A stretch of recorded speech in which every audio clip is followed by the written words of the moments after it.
السلام عليكم، مرحبا بكم إخواني. اليوم غادي نشوفوا آخر ما قاله إعلام جزائري حول موضوع مجلس القرار الدولي حول الصحراء المغربية.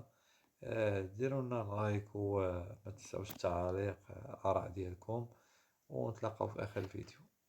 الذي تأسفت عليه الجزائر إذا صوت على قرار الرئيس تبون يقول هناك توافق بينه وبين سلوفينيا. ما يفهمش يا سليم. لا خلينا نسمعوه، ما نسمعوه حتى ما يقولوش نكذبوا عليه ولا. لنستمع إلى هذا المقطع مشاهدينا الأعزاء.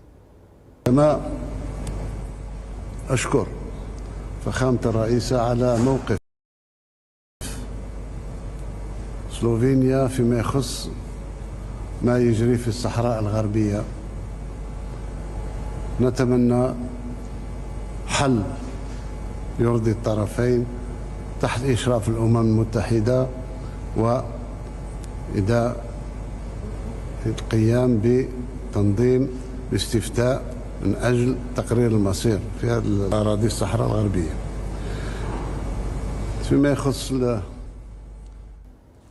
طيب كيف نفهم هذا التصريح؟ يعني هل لا يعلم أم أنه هذا التصريح يشكل الخصائص الأربعة التي تجعل أخطر ما في اللحظة الحالية ليس اللحظة الحالية.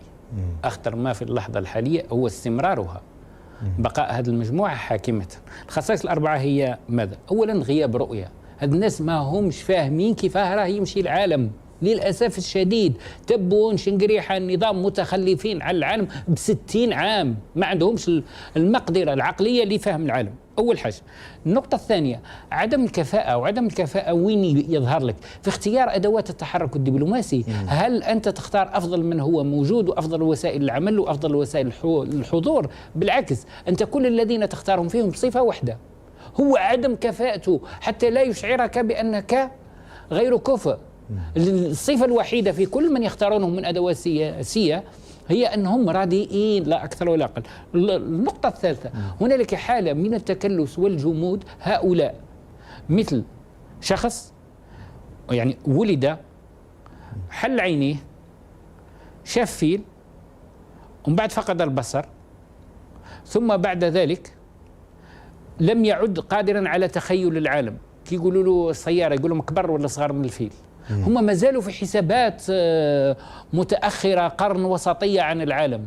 هذو الناس هم قالوا لأنه نحن هذه مبادئ لا تتغير. لا ما عندش. قالها أكثر من مرة أنه موقفنا من الصحراء الغربية مثلا والقضية الفلسطينية هو موقف مبدئي، وعنده تصريح قال فيه أنه لن نتخلى عن موقفنا من الصحراء الغربية من القضية الفلسطينية لأنه قضية مبدئية والمبدأ لا يتغير في النهاية. نعم، هذه النقطة الرابعة اللي كنت حاب نهضر عليها، وهي دبلوماسية الأصوات العالية. حاكم بارلور وراه وحنايا ونديروا ولن نتخلى. العالم لا يسير هكذا، انتهينا من هذا المنطق. إذا لم تكن قادرا على بناء شراكات وبناء توافقات مع من؟ مع خصومك. الآن مع خصومك راك قاعد تبني في التوافقات، تبني الشراكات وتبني التوافقات، وتكون لديك وسائل للعمل، وتكون عندك رؤية، وتكون عندك كفاءة، وتكون عندك عزيمة على أنك تنفذ الرؤية نتاعك. هؤلاء ما عندهمش. نعطيك ملاحظة وأرجو من الناس أنهم ينتبهوا لها. في كل ما يبثه الإعلام التلفزيوني الرسمي نحن نعرف أنه منذ 2019 خطة أبراهام هي خطة الرئيس ترامب، واليوم الموقف في مجلس الأمن هو موقف إدارة الرئيس ترامب. الاختبار الذي أطلب من الجميع الانخراط فيه هو التالي.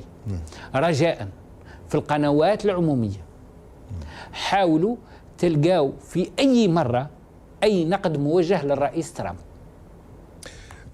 في إطار اللغة الدبلوماسية استعمالها، هل هي مؤشر على نفسية متخذ القرار سواء كان فردا أو مجموعة؟ أسمع منك الإجابة بعد أن نستمع إلى تصريح آخر للرئيس الجزائري عبد المجيد تبون. ولكن اليوم باش تجيب لي قضية مزيفة تاع حكم ذاتي ما حكم ذاتي وخرافات تاع جحا تاع ما نعرفوهاش.